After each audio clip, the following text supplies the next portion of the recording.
ملک کے سب سے بڑے ساحلی شہر کراچی کو ایک مرتبہ پھر گرمی کی شدید لہر کا سامنا ہے۔ محکمہ موسمیات کے مطابق شہر کا درجہ حرارت 47 ڈگری سینٹی گریڈ تک جا سکتا ہے۔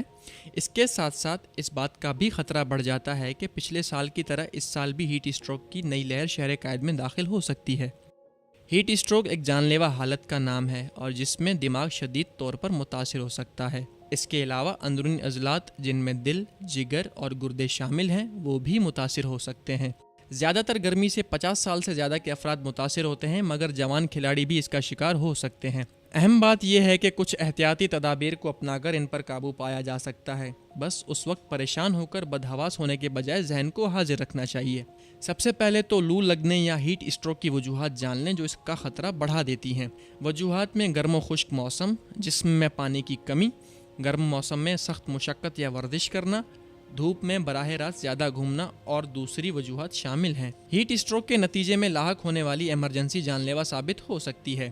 تاہم اس کی علامات بھی ظاہر ہوتی ہیں جن میں جسمانی درجہ حرارت 104 فارنہائٹ ہو جانا، غشی طاری ہونا، جسم سے پسینے کا اخراج رک جانا، دل کی دھڑکن بہت زیادہ بڑھ جانا، جلد سرخ، گرم اور خشک ہو جانا شامل ہیں۔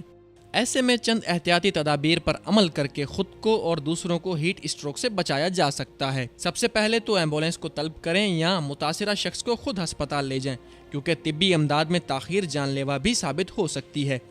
ایمبولینس کے انتظار کے دوران مریض کو کسی سایہ دار جگہ پر منتقل کر دیں۔ مریض کو فرش پر لٹا دیں اور اس کے پیر کسی اونچی چیز پر رکھ دیں تاکہ دل کی جانب خون کا بہاؤ بڑھ جائے اور شاک کی روک تھام ہو سکے۔ مریض کے کپڑے ٹائٹ ہوں تو ان کو ڈھیلا کر دینا چاہیے۔